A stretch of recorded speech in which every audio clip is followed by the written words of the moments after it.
Hey guys, Kyle the Death Knight of Anime here, bringing you my review for My Hero Academia Season 3, Episode 11. I'm just gonna give you guys straight up, like, this is gonna be a total fanboy review. Like, I don't know if there's even really anything I can really say that's of the episode that really kind of serves as a detriment to the episode, because, like, okay, first off, art and animation. It was incredible. Like, Bones pretty much outdid all my expectations with this episode. Like, they pretty much did too with pretty much the last episode, but this episode as well. Like, these two episodes are probably Bones at their best. Like, I love are probably Bones at their best. Honestly, like, all Bones has done some incredible art and animation before with My Hero. Like the Todoroki versus Izuku fight, but this episode was just, yeah, it was nuts, and yeah, it was just as a manga reader, it was like seeing a dream come true. Like, just seeing this material adapted, it was actually kind of incredible, honestly. But and. And before I go into the heavy stuff, I want to give a bit of a shout out to pretty much something that is Gran Torino that pretty much he said in this episode about how after he saved All Might the first time, he basically said don't this time around don't even try to exchange any words with him. Don't listen to him. Don't do nothing. Just fight him. And I know it's a passing comment, but I almost feel, as weird as it is, that's almost something that's pretty much that's almost pretty much the creator of My Hero's way of basically mocking the whole concept of the talk no jutsu. Like, in that instance, it almost seems that way. Like, whereas again, it's a very small passing comment, so I don't know if it's actually true or not. If that was Kohei Horikoshi's intention when he wrote that little comment, but yeah, it really feels like he's kind of mocking the talk no jutsu there. But considering that My Hero Academia's reputation of kind of playing around with the shonen cliches, I wouldn't be surprised either if that was the case. Now let's pretty much get into the fight itself of All Might versus All for One, and All for One, you fucking bastard! Like, all for One. Like, okay, we right off the bat we pretty much learned that All for One reveals the connection between Nana Shimura and pretty much Sheik Araki, which is that Nana Shimura is pretty much Sheik Araki's grandmother. And honestly, that reveal, it just plays further into what I said in the last review about how All for One planned this shit from the very beginning. Ever since he met Shigaraki, he pretty much said, I'm pretty sure he thought, I'm gonna use this child in order to break All Might's spirits. Like, in order to break All Might. And not just physically, but mentally. Like, the moment All for One met and offered his hand to Shigaraki, his plan of defeating All Might went into place. And from there, everything he was doing up to this point has been all part of his plan. It's really actually kind of incredible. And like I said, All for One was a bastard. He was just antagonizing All Might in this episode. Even doing the whole smile thing that the previous holder of One for All and his master did. Like, doing the whole smiley thing, like, bro, that's incredible. Like, all for One, just, yeah, and it is something I felt, I will admit, the whole All For One antagonizing All Might thing, it is something I failed to mention in my last review, but here it just came like it just came full frontal, like with All For One just saying, yeah, I've heard it all before, and you know what and he said, why is that? Aren't you smiling, All Might? Weren't you told to always smile? It's like, yeah, it's incredible. And the funny thing is for me about this fight, and the funny thing is about this fight for me is that, okay, All For One won in the end. He pretty much won. He pretty much beat. All For One won in the end. That's the scary thing, is that, okay, he was beat by All Might. Okay, fair enough. But for me, this fight very much seemed like one of those scenarios where, even though All Might won the battle, he still lost the war.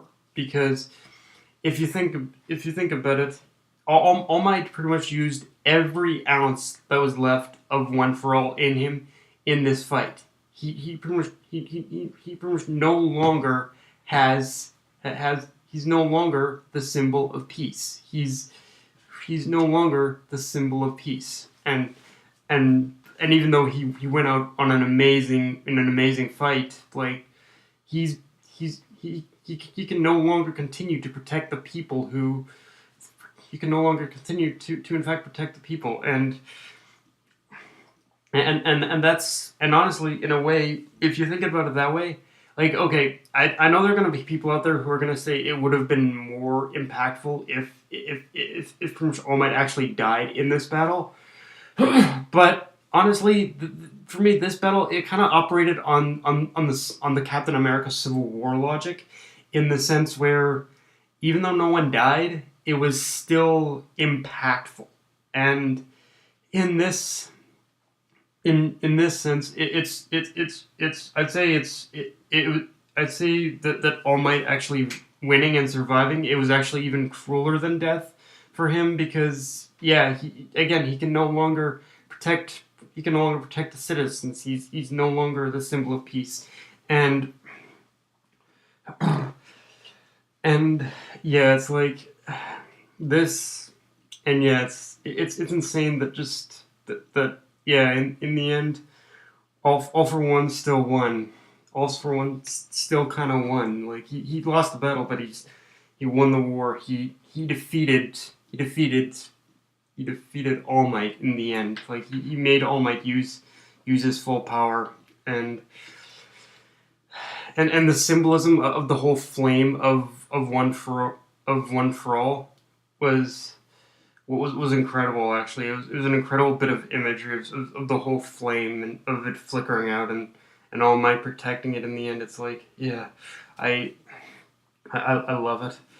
And this fight, honestly, even in itself, it made me realize that, okay, you can pretty much put someone at the top of I'm sure after All Might retires here, because it is in the preview that he's going to retire.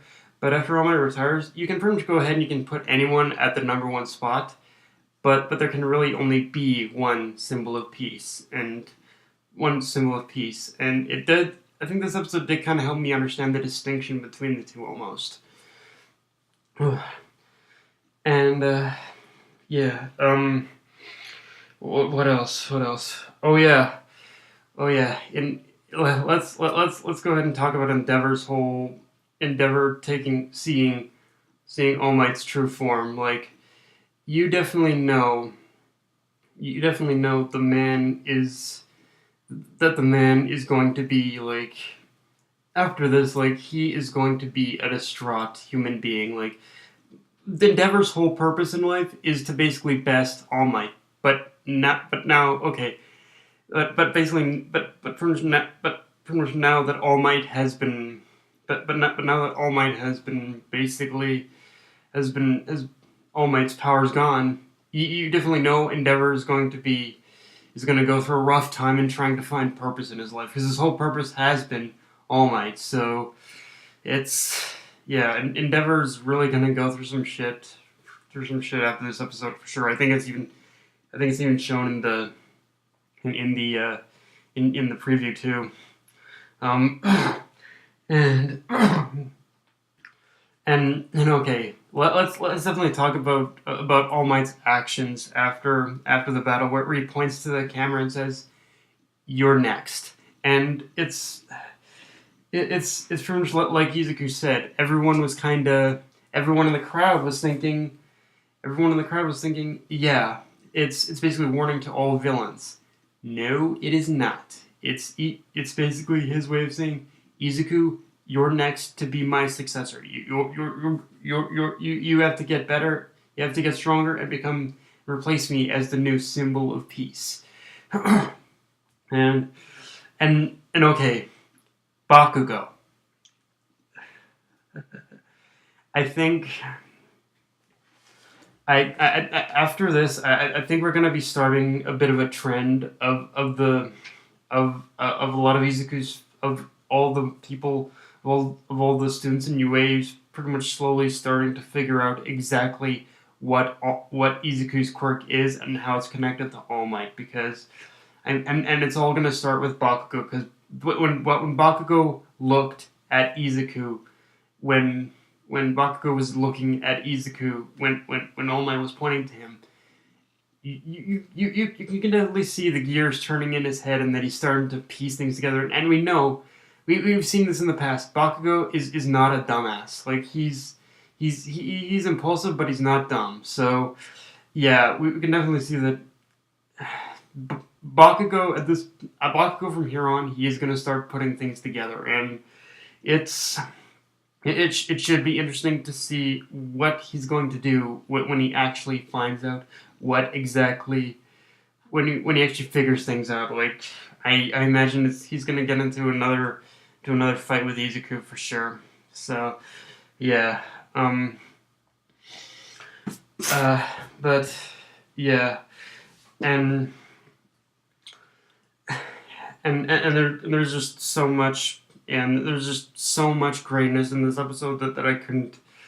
That I'm sure there's definitely more greatness in this episode that I'm not looking at. But yeah, and it was just a great, emotional, impactful episode. And honestly, like I could actually from here, honestly, like as like okay, I think.